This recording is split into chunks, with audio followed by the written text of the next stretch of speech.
Hello friends, welcome to my YouTube channel Arvind Negi Biology Classes, and we are discussing reproduction in organism, 12th class first chapter, and we already discussed about the types of reproduction. ठीक है, ए sexual reproduction और sexual reproduction की हमने बात करी थी, और ए sexual reproduction में हमने बाइनरी फिजन को देख लिया था और हमने बर्डिंग को देख लिया था। आज हम उसके कुछ और टाइप्स जानने की कोशिश करते हैं कि वो टाइप्स क्या होते हैं, ठीक है ना। और सबसे पहले जिन बच्चों ने ये चैनल अभी सब्सक्राइब नहीं किया है तो कृपया इस चैनल को सब्सक्राइब करिए, और जिन बच्चों ने पिछले वाला लेक्चर नहीं देखा है तो वो भी अपना पिछले वाला लेक्चर भी देख सकते हैं, ठीक है। तो आज हम बात करेंगे कुछ टाइप्स ऑफ रिप्रोडक्शन की, और इसमें हम लोग बात करेंगे स्पोर की, ठीक ना। जो स्पोर फॉर्मेशन होता है इससे भी आपका एसेक्सुअल रिप्रोडक्शन भी होता है, ठीक है ना, स्पोर फॉर्मेशन से। और पहला इसमें जो एग्जांपल है वो आपका एकाइनेट्स है, ठीक है ना। अब ये एकाइनेट्स किस प्रकार से इसमें रिप्रोडक्शन होगा, तो बेसिकली ये रिप्रोडक्शन होता है ये आपका साइनोबैक्टीरिया में देखने को मिलता है, ठीक है ना। जो साइनोबैक्टीरिया होते हैं जिनको हम ब्लू ग्रीन एल्गी भी बोलते हैं, ठीक है, उनमें ये एकाइनेट्स जो एसेक्सुअल रिप्रोडक्शन है वो देखने को मिलता है। अब ये होता कैसा है, देखो यहाँ पे क्या होगा, इस प्रकार के क्या होते हैं, ये छोटे छोटे क्या होते हैं यूनिट्स होती हैं, ठीक है ना, साइनोबैक्टीरिया की। और इसमें क्या होगा कि एक यूनिट्स क्या करेगा बेटा कि रेस्टिंग पीरियड में, माने कि जब इसको अच्छा से फूड मटेरियल इसको अच्छा मिलेगा या इसको अच्छा क्या मिलेगा, इन्वायरमेंट मिलेगा, तो ये अपना साइज इस प्रकार से क्या होगा बढ़ा देगा। और जैसे ये साइज आगे बढ़ाएगा फिर से इधर की जो यूनिट्स हैं वो क्या रहेंगी, छोटी की छोटी रहेंगी। अब क्या हो गया कि ये इसने अपना साइज क्या कर दिया, इसने अपना साइज बढ़ा दिया।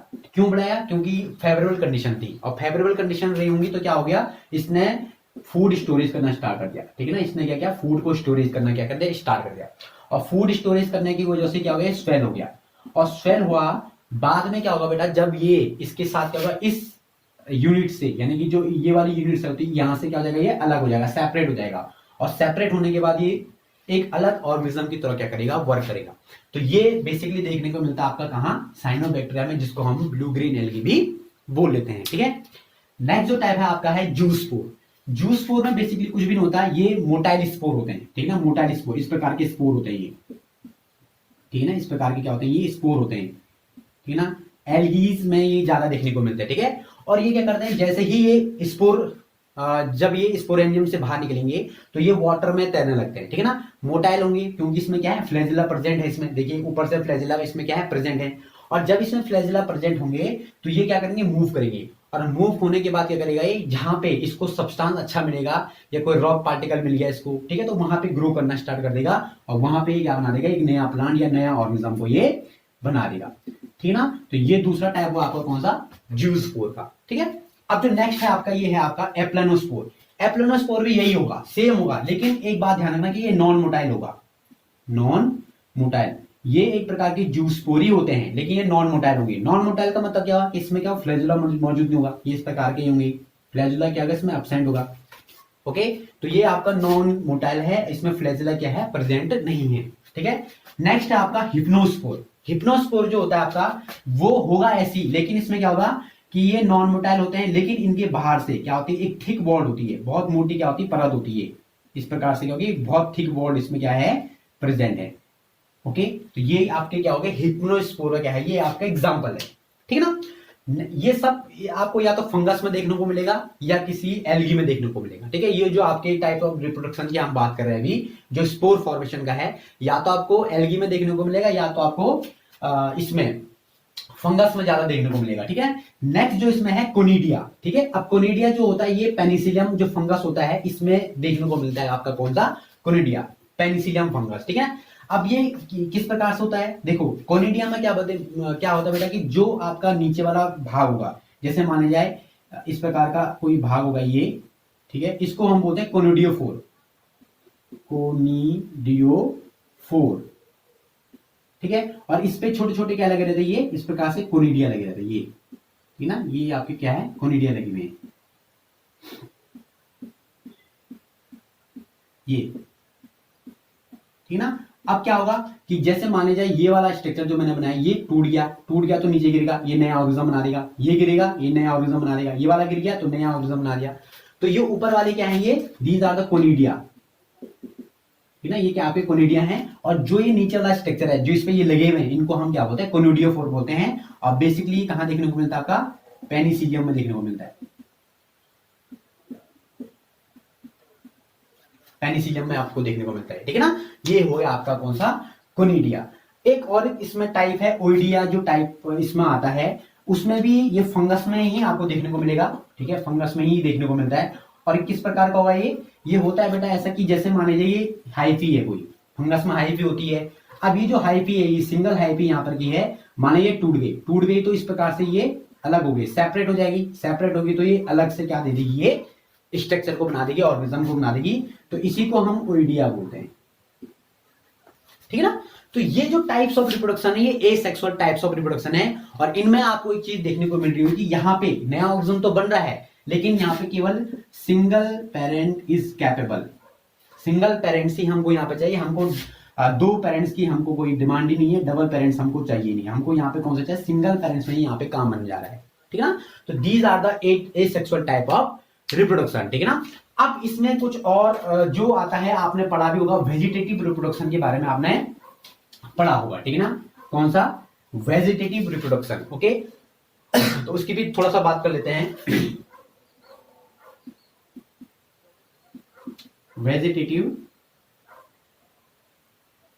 रिप्रोडक्शन, ठीक है ना। देखिए वेजिटेटिव पार्ट, ठीक है ना भाई, किसी भी ऑर्गेनिज्म के दो पार्ट होते हैं, एक तो उसका वेजिटेटिव पार्ट होगा, दूसरा उसका रिप्रोडक्टिव पार्ट होगा, ठीक है। अब रिप्रोडक्टिव पार्ट से तो उसका सेक्सुअल रिप्रोडक्शन होगा, ठीक है ना। वेजिटेटिव पार्ट से उसका वेजिटेटिव प्रोपोगेशन होगा, यानी कि एसेक्सुअल रिप्रोडक्शन ही कहा जाएगा वो, ठीक है ना। अब देखिए वेजिटेटिव पार्ट, जैसे हम प्लांट की बात करें तो प्लांट में वेजिटेटिव पार्ट क्या है, या तो उसका रूट होगा, ठीक है ना, या तो उसका स्टेम होगा, या तो उसकी लीव्स होंगी, या तो उसका बड होगा, ठीक ना।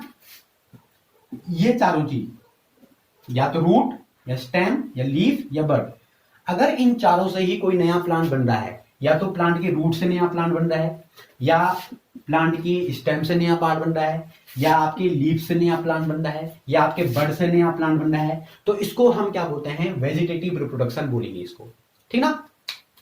इसमें हम आगे डिस्कस करेंगे कि रूट से कौन से होते हैं, स्टेम से, लीफ से, बड से क्या होते हैं।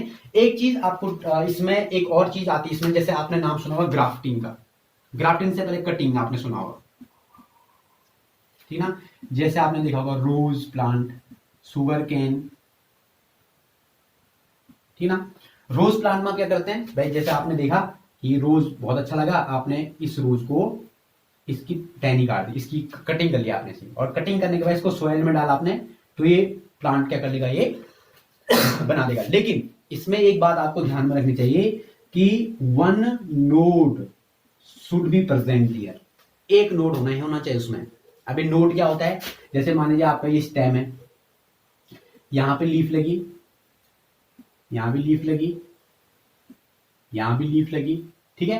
तो ये जो लीफ्स यहां से अराइज हो रही हैं, जो ये लीफ अराइज हो रही है, इनको हम बोलेंगे नोड, ठीक है। और दो नोड, यहां भी लीफ, ये भी यहां से भी लीफ लग रही है, ये भी नोड है, ये भी नोड है, तो दो नोड के बीच का जो भाग है इसको हम बोलेंगे इंटरनोड, ठीक है, आपका इंटरनोड है, ठीक है। तो this is the node and this is the internode, ये दोनों बीच के भाग।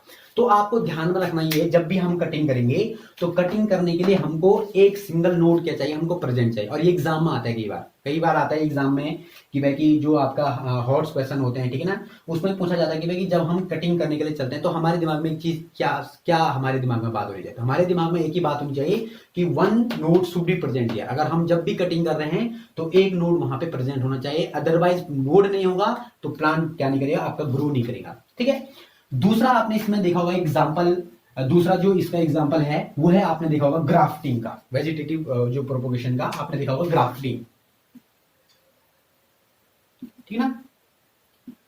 इस ग्राफ्टिंग में क्या करते हैं बेटा आप लोग, जैसे आपने देखा होगा भाई कि एक प्लांट की आपने क्या ली, इसका रूट वाला भाग लिया, ठीक है ना, इसको स्लैंटिंग कट मारा आपने, ओके। दूसरा आपने जिसका आपने क्या ले रहे थे, जिसका स्टेम ले रहे थे, वो दूसरा प्लांट होना चाहिए, ठीक है ना, उसको भी आपने स्लैंटिंग कट मारा इस प्रकार से, और इन दोनों को नजदीक लेके आए, ये, इसके बाद आपने इसको क्या कर लिया, जोड़ दिया, ठीक है ना। तो जो नीचे वाला भाग था, जो रूट वाला भाग था, ये कोई और प्लांट होगा, इसको हमने बोला स्टॉक, ठीक है। और जो ऊपर वाला भाग था जिसको आप एज अ स्टेम यूज कर रहे हैं, that is known as the scion. Okay, the upper most part is scion and the lower most part is stock. और आपने इनको क्या कर लिया, जोड़ दिया यहाँ पे। और जैसे जोड़ा तो ये नया प्लांट क्या कर देगा, ये प्लांट जो बनेगा इसमें दोनों प्लांटों के क्या होंगे, कैरेक्टरिस्टिक्स होंगे। जैसे माना, इमेजिन करो कि आप क्या कर रहे थे, ये आपका एक गुलाब का पौधा है, यहाँ पे जो गुलाब लगा था आपका, वो आपके ब्लू कलर के गुलाब दे रहे थे, होते तो होंगे पता नहीं, लेकिन मानते हैं हम लोग, ठीक ना। तो यहाँ पे ये क्या आपका, ये आपका ब्लू कलर का क्या है, रोज है, ठीक है।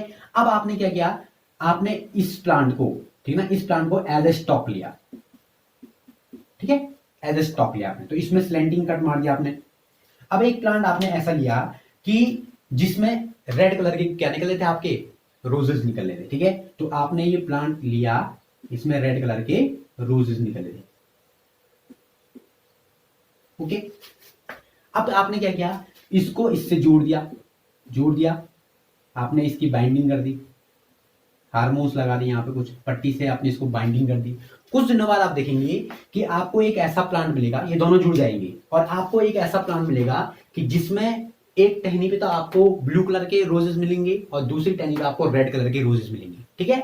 तो this is possible from the grafting process, ठीक ना, ग्राफ्टिंग से ये पॉसिबल है। और ये जो आपका ग्राफ्टिंग है, आपने देखा होगा जो एग्रीकल्चर फील्ड में आजकल बहुत यूज हो रहा है, जो हॉर्टिकल्चर डिपार्टमेंट या जो फॉर और अदर डिपार्टमेंट्स होते हैं, या जो जो एक्टिविस्ट होते हैं, एग्रीकल्चर एक्टिविस्ट, वो इस प्रकार की चीजों को करते हैं और ऐसा गार्डन बना लेते हैं जिसपे एक ही प्लांट में अलग अलग प्रकार के फ्लावर्स क्या आ रहे हैं। लेकिन एक बात ध्यान रखना, जब आप दो प्लांटों को क्या करें, जोड़ रहे हैं, तो ये ध्यान रखना कि उनका वेस्कुलर कैम्बियम क्या हो, मैच हो, यानी कि उनका जाइलम या फ्लोएम जो है वो मैच करना चाहिए, अदरवाइज ये प्रोसेस क्या नहीं होगी, चलेगी नहीं।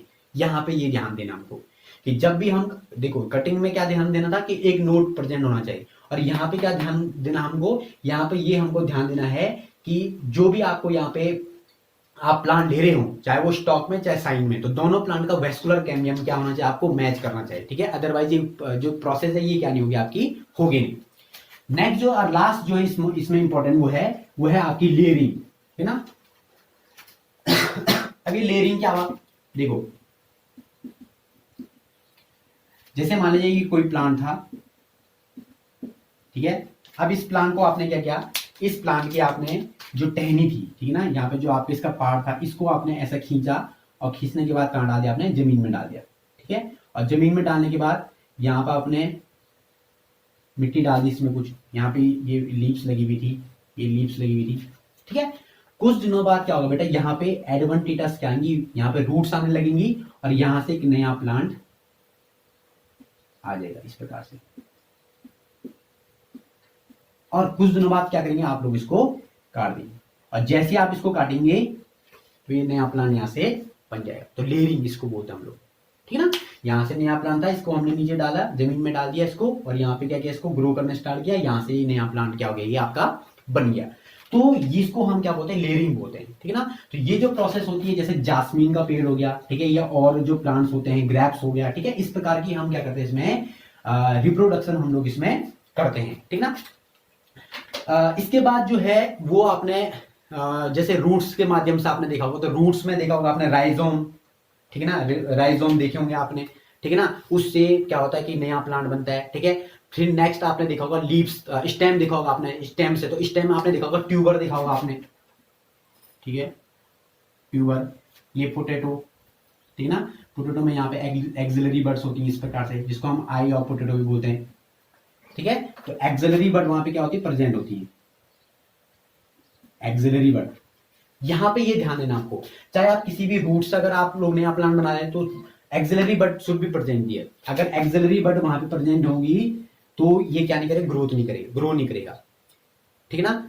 या अगर आप क्या करेंगी, जैसे आप लोग कोई भी प्लांट, जैसे मान लीजिए आप किसी रूट से निकाल रहे हैं आप लोग, या किसी लीफ से निकाल रहे हैं, तो वहां पे एक्सिलरी बर्ड वहां पे क्या होनी चाहिए, प्रेजेंट होनी चाहिए, ठीक है ना। तो आपने ट्यूबर देख लिया पोटैटो में, आपने बल्ब देखा होगा, ये होता है आपका ओनियन में, ओके। इससे भी आप लोग नया प्लांट बना सकते हैं ओनियन से, ठीक है ना। आपने देखा प्याज को काट के हम लोग जमीन में डालते हैं तो प्याज नया प्लांट बन जाता है ना, तो ओनियन बल्ब, ठीक है ना। इसके बाद राइजोम, ठीक है।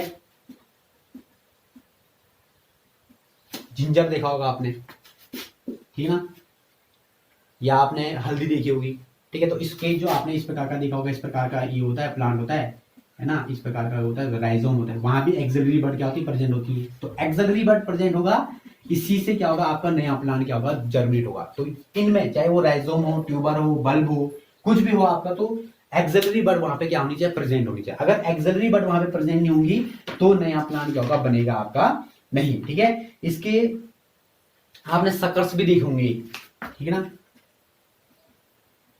सकर्स आपने देखा होगा बेटा मेंथा प्लांट में, जो आपके पुदीना होता है, इसमें आपने सकर्स देखा होगा, ठीक है ना। तो ये सब एसेक्सुअल टाइप ऑफ रिप्रोडक्शन है, ओके। चाहे वो राइजोम हो, चाहे ट्यूबर हो, चाहे बल्ब हो, चाहे सकर हो, चाहे वो आपका क्या हो, कोई भी टाइप्स हो।